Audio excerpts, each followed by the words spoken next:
ಇನ್ನು ಹುಬ್ಬಳ್ಳಿಯಲ್ಲಿ ಸಿಲಿಂಡರ್ ಸ್ಫೋಟ ಆಗಿತ್ತಲ್ಲ, ಈ ಪ್ರಕರಣಕ್ಕೆ ಸಂಬಂಧಪಟ್ಟ ಹಾಗೆ ಮತ್ತೋರ್ವ ಅಯ್ಯಪ್ಪ ಮಾಲಾಧಾರಿಯ ಸ್ಥಿತಿಯೂ ಕೂಡ ಚಿಂತಾಜನಕ ಆಗಿದೆ.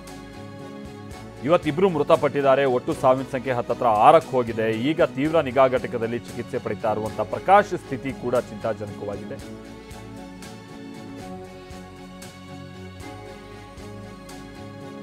ತಂದೆ ಮಗ ಇಬ್ರು ಕೂಡ ಇಲ್ಲಿ ಗಾಯಗೊಂಡಿರ್ತಾರೆ. ಸುಟ್ಟು ಗಾಯಗೊಂಡ ಅವರು ನರಳಾಡ್ತಾ ಇದ್ರು. ಪ್ರಕಾಶ್ ಬಾರಾಕೇರ್, ಮಗ ವಿನಾಯಕ್ ಬಾರಾಕೇರ್ 8 ದಿನಗಳಿಂದ ಚಿಕಿತ್ಸೆ ಪಡಿತಾ ಇದ್ದಾರೆ ತಂದೆ ಮಗ ಈಗ ಚಿಕಿತ್ಸೆಗೆ ಸ್ಪಂದಿಸ್ತಾ ಇದ್ದು, ತಂದೆ ಪ್ರಕಾಶ್ ಚಿಂತಾಜನಕವಾಗಿದೆ ಅವ್ರ ಸ್ಥಿತಿ ಅಂತ ವೈದ್ಯರು ಹೇಳ್ತಾ ಇದ್ದಾರೆ. ಸದ್ಯ ತೀವ್ರ ನಿಗಾ ಘಟಕದಲ್ಲಿ ಚಿಕಿತ್ಸೆ ಮುಂದುವರೆದಿದ್ದು, ಘಟನೆಯಲ್ಲಿ ಇಲ್ಲಿವರೆಗೂ 6 ಜನ ದುರ್ಮರಣಕ್ಕೀಡಾಗಿದ್ದಾರೆ. ಉಳಿದಂತ 3 ಇದೀಗ ಚಿಕಿತ್ಸೆ ಮುಂದುವರೆದಿದೆ. ದೊಡ್ಡ ದುರಂತ ಇದು. ಆರಂಭಿಕ ಹಂತದಲ್ಲಿ ಒಬ್ರು ಮೃತಪಟ್ಟಿದ್ದಾರೆ ಅಥವಾ ಇಬ್ರು ಅನ್ನುವಂಥದ್ದು ಆ ನಂತರದಲ್ಲಿ ಗೊತ್ತಾಯಿತು. ಆದರೆ ಮುಂದುವರೆದ ಭಾಗವಾಗಿ ಈಗ 6ಕ್ಕೆ ಸಾವಿನ ಸಂಖ್ಯೆ ಮುಂದುವರೆದಿರುವಂಥದ್ದು ಇದು ಬಹಳ ದುರ್ದೈವದ ಸಂಗತಿ. ಅಷ್ಟೇ ಅಲ್ಲ, ಇನ್ನೂ ಒಬ್ಬರ ಸ್ಥಿತಿ ಬಹಳ ಗಂಭೀರವಾಗಿದೆ. ಈ ಪ್ರಕರಣಕ್ಕೆ ಸಂಬಂಧಪಟ್ಟ ಹಾಗೆ ಅಯ್ಯಪ್ಪ ಮಾಲಾಧಾರಿಗಳು ಅಂತ ಅಂದರೆ ಬಹಳ ಶಿಸ್ತುಬದ್ಧವಾಗಿ ನಿಯಮವನ್ನು ಪಾಲಿಸುವಂಥವ್ರು ವ್ರತಾಚರಣೆಯ ಸಂದರ್ಭದಲ್ಲಿ. ಆದರೆ ಇಂಥ ಮಾಲಾಧಾರಿಗಳಿಗೆ ಈ ರೀತಿಯಾದಂಥ ಸ್ಥಿತಿ ಬಂದಂಥದ್ದು ಬಹಳ ದುರ್ದೈವದ ಸಂಗತಿ. ಅಯ್ಯಪ್ಪ ಸನ್ನಿಧಿಯ ತೆರವಿಗೆ ಮಾಲಾಧಾರಿಗಳು ಈಗ ನಿರ್ಧರಿಸಿದ್ದಾರೆ. ಅಯ್ಯಪ್ಪ ಸನ್ನಿಧಿಯ ತೆರವು ಮಾಡಬೇಕು ಅನ್ನುವಂಥ ನಿಟ್ಟಿನಲ್ಲಿ ಅಯ್ಯಪ್ಪ ಸನ್ನಿಧಿಯ ತೆರವಿಗೆ ಈಗ ಸ್ವಾಮೀಜಿಗಳು ನಿರ್ಧರಿಸಿದ್ದಾರೆ ಅನ್ನುವಂಥದ್ದು ಗೊತ್ತಾಗ್ತಾ ಇದೆ. ಘಟನೆಯ ಬೆನ್ನಲ್ಲೇ ಆ ಸನ್ನಿಧಿಯನ್ನು ತೆರವು ಮಾಡಬೇಕು ಅನ್ನುವಂಥ ನಿಟ್ಟಿನಲ್ಲಿ ಅಯ್ಯಪ್ಪ ಸನ್ನಿಧಿ ಅಂತಾರೆ ಬಹುಶಃ ಇವ್ರದೊಂದು ಟೀಮ್ ಪೂಜೆ ಪುನಸ್ಕಾರ ಮಾಡುವಂಥ ನಿಟ್ಟಿನಲ್ಲಿ ಮಾಡ್ಕೊಂಡಿದ್ದಂಥ ವ್ಯವಸ್ಥಿತ ಸ್ಥಳ ಅಂತ ಕಾಣಿಸುತ್ತೆ. ಈಗ ಆ ಸನ್ನಿಧಿಯ ತೆರವಿಗೆ ಸ್ವಾಮೀಜಿಗಳು ನಿರ್ಧರಿಸಿದ್ದಾರೆ. ಅಂಥ ಸ್ಥಳದಲ್ಲೇ ಇಷ್ಟೊಂದು ನಾವು ಭಕ್ತಿ ಭಾವದಿಂದ ಪೂಜೆ ಪುನಸ್ಕಾರ ಸಲ್ಲಿಸೋದು, ಸುಮಾರು ಬಹಳಷ್ಟು ದಿನಗಳ ಕಾಲ ವ್ರತಾಚರಣೆ ಮಾಡ್ತೀವಿ, ನಮಗೆ ಹೀಗಾಯ್ತಲ್ಲ ಅಥವಾ ನಮ್ಮ ಅಕ್ಕಪಕ್ಕ ಇದ್ದವ್ರಿಗೆ ಹೀಗಾಯ್ತಲ್ಲ ಅನ್ನುವಂಥದ್ದು ಬೇಸರ ಅವರಲ್ಲಿ ಸುಮಾರು 22 ವರ್ಷಗಳಿಂದ ನಡ್ಕೊಂಡು ಬಂದಿತ್ತಂತೆ.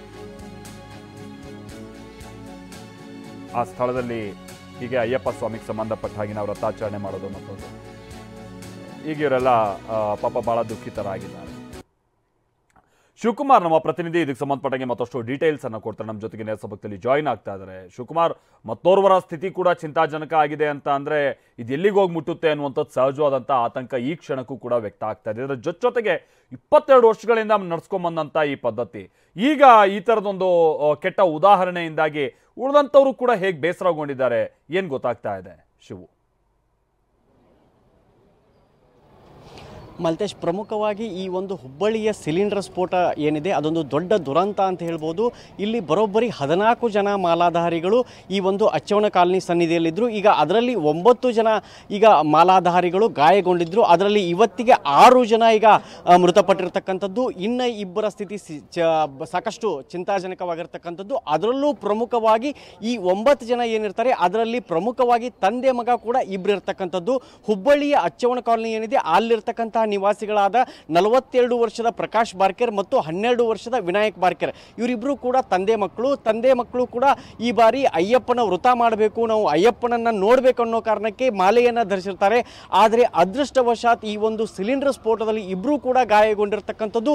ಇವತ್ತಿಗೆ 8 ದಿನಗಳಾಯಿತು. ಇಬ್ಬರಿಗೂ ಕೂಡ ಹುಬ್ಬಳ್ಳಿಯ ಕಿಮ್ಸ್ ಆಸ್ಪತ್ರೆಯಲ್ಲಿ ಚಿಕಿತ್ಸೆಯನ್ನು ಕೊಡಲಾಗ್ತಿದೆ. ಆದರೆ ಇವತ್ತಿಗೆ ಈ ಒಂದು ತಂದೆ ಸಾಕಷ್ಟು ಗಂಭೀರ ಗಾಯಗೊಂಡಿದ್ದು ಆತನ ಸ್ಥಿತಿ ಚಿಂತಾಜನಕವಾಗಿದೆ ಅಂತೇಳಿ ಈಗಾಗಲೇ ವೈದ್ಯರು ಹೇಳಿರ್ತಕ್ಕಂಥದ್ದು. ಮತ್ತೊಂದು ಕಡೆ ಮಗ ಚಿಕಿತ್ಸೆಗೆ ಸ್ಪಂದಿಸಿದ್ದಾನೆ. ಸದ್ಯ ನಾವೀಗ ಹುಬ್ಬಳ್ಳಿಯ ಕಿಮ್ಸ್ ಮುಂಭಾಗದಲ್ಲಿದ್ದೀವಿ.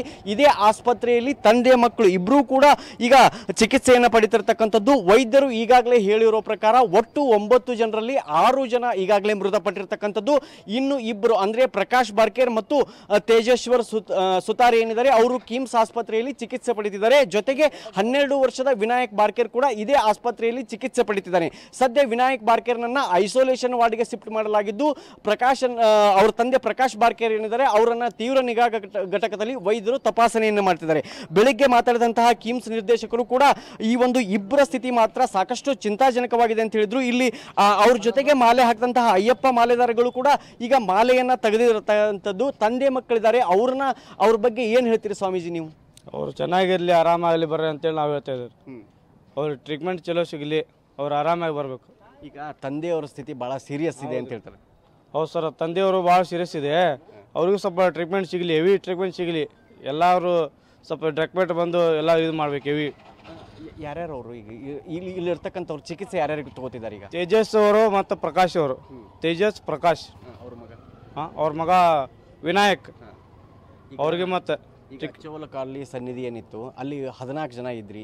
ಈಗ ಆ ಸನ್ನಿಧಿಯೊಳಗೆ ಇಂಥದ್ದೊಂದು ಘಟನೆ ಆಗತ್ತಂತ ಅನ್ಕೊಂಡಿದ್ರಿ ನೀವು? ಇಲ್ಲಿ ಮಾತಾಡ್ತೀನಿ ಸ್ವಾಮಿಗಳ ಇಲ್ಲ, ನಮ್ಮ ಕನಸು ಮನಸ್ಸಲ್ಲಿ ನಾನು ಅಂಥ ಘಟನೆ ಆಗೋದಿಲ್ಲ ಅಂತ ನಾನು ಇದು ಮಾಡ್ಕೊಂಡಿದ್ದೆ. ಅದು ಏನು ಅನಾಹುತ ಆಗಿದೆ, ಅದ್ರ ಬಗ್ಗೆ ನಮ್ಗೆ ಚಿಂತೆ ಇದೆ, ಬೇಸರವಾಗಿದೆ. ಆದರೆ ಏನು ಮಾಡೋಕ್ಕಾಗೋದಿಲ್ಲ. ಈಗ 22 ವರ್ಷದಿಂದ ಆರಂಭವಾಗಿದೆ ಅಂತ ಹೇಳಿದ್ರಿ. ಈಗ ಈ 22 ವರ್ಷದಲ್ಲಿ ಈ ಥರದ ಘಟನೆ ಆಗಿತ್ತಾ? ಇಲ್ಲ, ಒಮ್ಮೆ ಆಗಿಲ್ಲ. ಎಲ್ಲರೂ ನಾನು ಇದ್ರಾಗ ಭಾಳ ಜನ ಮಾಲೆ ಹಾಕೊಂಡು ಹೋಗಿದ್ದಾರೆ. ಭಾಳ ಜನ ಅಲ್ಲ ನನ್ನ ಕೈ ಕಡೆ ಕೆಲಸನೂ ಮಾಡಿದ್ದಾರೆ ಅಲ್ಲಿ. ಈಗ ಆ ಸನ್ನಿಧಿಯನ್ನು ಏನು ಮಾಡ್ತೀರಿ ಅಂದ್ರೆ ನೋಡಕ್ಕೆ ಮನಸ್ಸೈತೆ? ಇಲ್ಲ, ಅದು ನಮ್ಮ ಒಣೆ ಹಿರಿಯರಿಗೆ ಹೇಳಿ ನಾನು ಅದು ಡೆಮೊಲಿಷನ್ ಮಾಡ್ಸಕ್ಕೆ ಹೇಳ್ತೇನೆ. ನಮಗೆ ಯಾಕಂದ್ರೆ ನಮಗೆ ಅದು ಬಿಲ್ಡಿಂಗ್ ನೋಡಿದ್ರೆ ಮತ್ತೆ ನಮ್ಗೆ ಅದು ನೆನಪು ಬರ್ತಿದ್ದಾರೆ ಇದೆಲ್ಲ ಆಗಿದೆ ಘಟನೆ. ಈಗ ಅಚ್ಚವನ ಕಾಲನಿ ಏನು ಸನ್ನಿಧಿ ಇದೆ ಅದನ್ನು ನಾವು ಡೆಮಾಲಿಷನ್ ಮಾಡೋಕ್ಕೆ ಓಣಿಯವ್ರಿಗೆ ಹೇಳ್ತೀವಿ. ಇಲ್ಲಿ ಪ್ರಕಾಶ್ ಅವರ ಸಹೋದರಿಯವರು ಕೂಡ ಇದ್ದಾರೆ, ನಾನು ಅವ್ರನ್ನೂ ಮಾತಾಡ್ತೀನಿ. ಈಗ ಇಲ್ಲಿ ತಂದೆ ಮಕ್ಕಳು ಇಬ್ಬರು ಕೂಡ ಇದ್ದಾರೆ. ಏನು ಹೇಳ್ತೀರಿ ಮೇಡಮ್, ಅವ್ರ ಕಂಡೀಷನ್ ಹೇಗಿದೆ ಅಂತ? ಪ್ರಕಾಶ್ ಅವ್ರ ಇನ್ನೂ ಕ್ರಿಟಿಕಲ್ ಇದೆ ಸರ್. ಅವ್ರ ಮಗಂದು ಸುಧಾರಿಸ್ತಾ ಇದ್ದಾನೆ ಸರ್, ಇವಾಗ ಸ್ವಲ್ಪ ಚೇತರಿಕೆ ಆಗ್ತಾ ಇದೆ ಸರ್. ತಮ್ಮ ಜೊತೆಗೆ ಮಾತಾಡಿದ್ರಾ? ಹಾಂ ಸರ್, ಮಾತಾಡಿದ್ದಾರೆ. ಸ್ವಲ್ಪ ಕ್ರಿಟಿಕಲ್ ಇದೆ, ಇನ್ನೂ ಕ್ಯೂರ್ ಆಗಿಲ್ಲ. ಒಳಗೆ ಲಂಗ್ಸ್ ಎಲ್ಲ ಸ್ವಲ್ಪ ಡ್ಯಾಮೇಜ್ ಆಗಿದೆ ಅಂತ ಹೇಳಿದ್ದಾರೆ ಸರ್. ಈಗ 12 ವರ್ಷದ ಬಾಲಕ ಇದ್ದಾರೆ ವಿನಾಯಕ್ ಬಾರ್ಕರ್, ಅವ್ರನ್ನೇನಾದರೂ ಮಾತಾಡಿಸಿದ್ದೀನಿ ಸರ್. ಹುಷಾರಾಗಿದ್ದಾರೆ ಸರ್ ಅವರು. ಅವರಿಗೆ ಊಟಕ್ಕೆಲ್ಲ ಕೊಡೋಕ್ಕೆಲ್ಲ ಹೇಳಿದ್ದಾರೆ, ಹುಷಾರಾಗಿದ್ದಾರೆ. ಮೇಡಮ್, ಈ ಥರದ ದುರಂತ ಆಗತ್ತಂತ ಅನ್ಕೊಂಡಿದ್ರಿ? ಕನ್ಸೊಳಗೂ ಅನ್ಕೊಂಡಿರ್ಲಿಲ್ಲ ಸರ್. ನಮ್ಮ ಹೆಣ್ಮಿಗೂ ಕೂಡ ಇಂಥದ್ದು ಬರೋದು ಬೇಡ ಅಂತ ಬಯಸ್ತೀವಿ ಸರ್ ನಾವು. ಯಾರಿಗೂ ಬೇಡ ಇಂಥ ಪರಿಸ್ಥಿತಿ ಬರೋದು. ತುಂಬಾ ನೋವು ಅನಿಸುತ್ತೆ ಈ ಥರ ಆಗಿರೋದು. ಏನು ಮಾಡ್ಕೊಂಡಿದ್ರಿ ಮೇಡಮ್ ಪ್ರಕಾಶ್ ಅವರು? ಅವ್ರು ಇಸ್ಕಾನಲ್ಲಿ ವರ್ಕ್ ಮಾಡ್ತಾರೆ ಸರ್. ಡ್ರೈವರ್ ಇದೆ, ಸೂಪರ್ವೈಸರ್ ಇದ್ದಾರೆ ಅಲ್ಲಿ. ಇಸ್ಕಾನ್ ಊಟ ಕೊಡೋಕೆ ಹೋಗ್ತಾರಲ್ಲ ಅದರಲ್ಲಿ ಸೂಪರ್ವೈಸರ್ ಇದ್ದಾರೆ. ಕುಟುಂಬಸ್ಥರು ಕೂಡ ಪ್ರಕಾಶ್ ಅವರ ಕಂಡೀಷನ್ ಬಹಳ ಕ್ರಿಟಿಕಲ್ ಇದೆ. ಈಗ ಸದ್ಯ ಅವ್ರ ಮಗ ವಿನಾಯಕ್ ಏನಿದ್ದಾನೆ ಆತ ಊಟ ಮಾಡ್ತಿದ್ದಾನೆ. ನಾನೀಗ ಜಸ್ಟ್ ಅವ್ರನ್ನ ಮಾತಾಡಿಸಿ ಬಂದಿದ್ದೀನಿ. ಆದರೆ ಪ್ರಕಾಶ್ ಅವರ ಸ್ಥಿತಿ ಬಹಳ ಚಿಂತಾಜನಕವಾಗಿದೆ ಅಂತೇಳಿ ಕುಟುಂಬಸ್ಥರು ಹೇಳ್ತಿದ್ದಾರೆ. ಜೊತೆಗೆ ಮತ್ತೊಂದು ಕಡೆ ಆ ಸನ್ನಿಧಿಯನ್ನು ಆರಂಭ ಮಾಡಿದಂತಹ ಸ್ವಾಮೀಜಿಗಳು ನಾವು ಆ ಸನ್ನಿಧಿಯನ್ನು ನೋಡೋದಿಲ್ಲ, ಆ ಸನ್ನಿಧಿಯನ್ನು ತೆರವು ಮಾಡಲು ಅಲ್ಲಿರ್ತಕ್ಕಂತಹ ಓಣಿಯ ನಿವಾಸಿಗಳೇನಿದ್ದಾರೆ ಅಚ್ಚವನ ಕಾಲನಿ ನಿವಾಸಿಗಳೇ ಅವ್ರಿಗೆ ಆ ಸನ್ನಿಧಿಯನ್ನು ತೆರವು ಮಾಡಲು ಹೇಳ್ತೀವಿ ಅಂತೇಳಿ ಸ್ವಾಮೀಜಿಗಳು ಹೇಳಿರ್ತಕ್ಕಂಥದ್ದು. Maltesh, thank you Shivu.